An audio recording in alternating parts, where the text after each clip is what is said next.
If you're in your first 30 days of sobriety and wondering to yourself, is this normal? Am I doing this right? Let's talk about what you can actually do and what you can expect in the next month. My name's Anthony. I'm an addict in recovery. Came into recovery at 23, 10 years ago. I relapsed after 8 years sober, and now I'm an addictions counselor, giving the message that was passed on to me back on to you. If you're just trying to get sober or you're constantly relapsing and you're wondering, what the hell am I doing wrong? This video is for you. We're going to break it down week by week: cravings, sleep, anxiety, what to expect, social stuff, and what you can actually do each day to stay sober. Quick disclaimer, I'm sharing lived experience. Although I am an addiction counselor, I'm not a medical doctor. And if you're physically dependent on alcohol or drugs, you need to go to a doctor and get detoxed properly and safely. Why are the first 30 days such a big deal?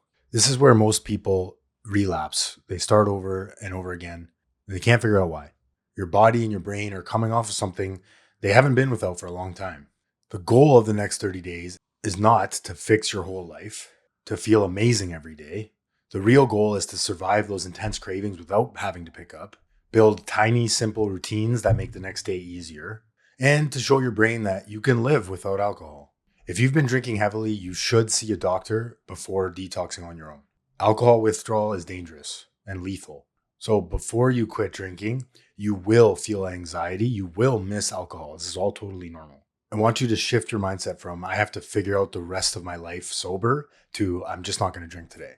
I'm learning how to do today without drinking. All right, so days 1 to 7. This is a typical experience. So from a physical standpoint, restless sleep or weird dreams, sweats, shakiness, low energy, upset stomach, changes in appetite. From an emotional standpoint, there's going to be a lot of anxiety, repetitive thoughts, mood swings. You could be hopeful in the morning and then everything is coming to a screaming halt at night. I remember my first night in this third rehab that I was at. I had these crazy thoughts of my wife dying on the way home from dropping me off and there was going to be no way for them to tell me because I was in rehab. Just these crazy thought loops in my head. And I was convinced. I was like, what if she died? Scary stuff. All totally normal. Talk about it.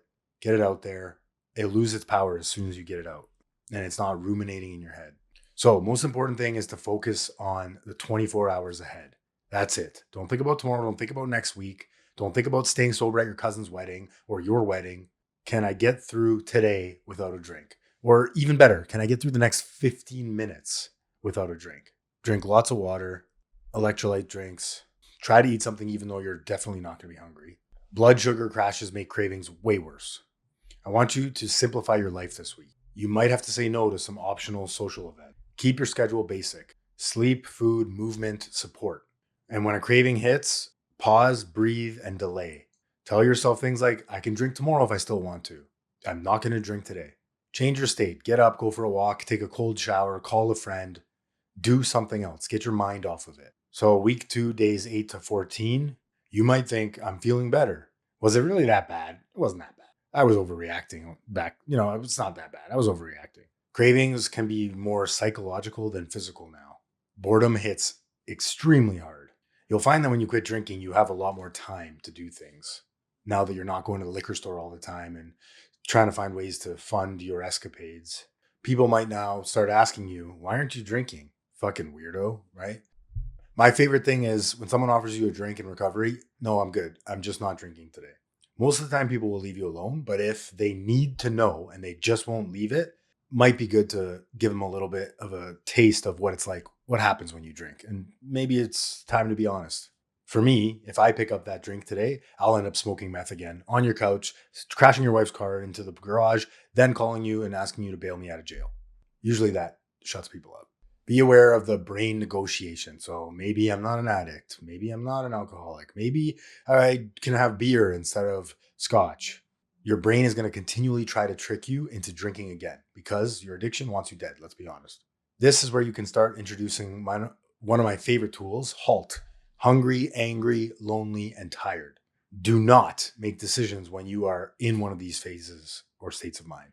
Whenever you have a craving, ask yourself, am I hungry? Am I lonely? Am I angry? Am I tired? This is where you should start to build a support system. I mean, you can really do this from the beginning, in my opinion, but something like Alcoholics Anonymous, Narcotics Anonymous, Cocaine Anonymous, Smart Recovery, right? Doesn't have to be 12 step. I know a lot of you out there are like, fuck you, 12 step, you old white bastards. It's to each his own. Listen, I'm not going to stand here and tell you there's only one way to recover.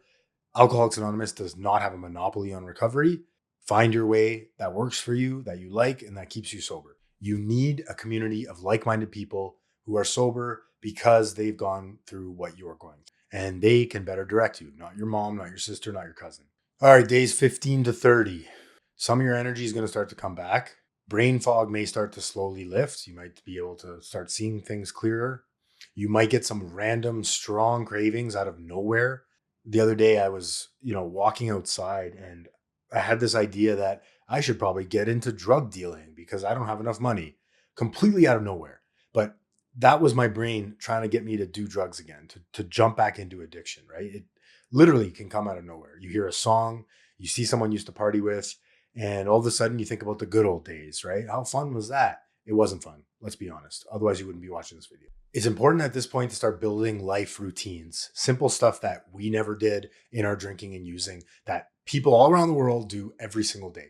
Making your bed, going for a walk in the morning, calling a friend, cooking yourself 3 meals, brushing your teeth. God, when I was on Vyvanse for a long time, I went 3 days sometimes without showering and brushing my teeth, and I didn't even notice it. I abused Vyvanse, by the way. I don't have ADHD. If you're a spiritual person, I highly recommend introducing prayer, meditation in the mornings. I do journaling and meditation, getting out all my thoughts. I do 3 pages every single morning of just whatever's on my mind. Doesn't need to make sense, doesn't have to mean anything, doesn't have to be perfect. I just do it every morning, and I find that it clears my mind and allows for more positive thoughts to come. Then at night, reflect on your day. What went well today? What helped keep me sober today? Did I do anything that maybe I shouldn't have done? Do I owe an apology somewhere? And then make the amends. Recovery is all about honest self-appraisal, self-searching. I need to learn myself in recovery. I need to learn why I do the things that I do, and I need to not do them anymore. In order to not do those things anymore, like, I don't know, yell at my wife or yell at the guy riding the bike on the street, I need to be aware of them. I need to know that I do them. And I do that by journaling, by getting honest with myself and telling people when I do fucked up shit. Another thing that can help you at this time in your sobriety, or anytime really, start doing one thing at a time. We all have bills when we come in that pile up. Maybe you haven't paid the bills in a while. Maybe you haven't, fed the dog. Maybe you haven't called your mom in a while. Start doing these little things one by one and keep a checklist to do. Simple things. And get that dopamine rush of like, yeah, I did that today. Good job, Anthony. Way to go. This is huge. Give yourself a break, right? This is hard. It's not easy to get sober. Start to notice the conversation you have with yourself, right?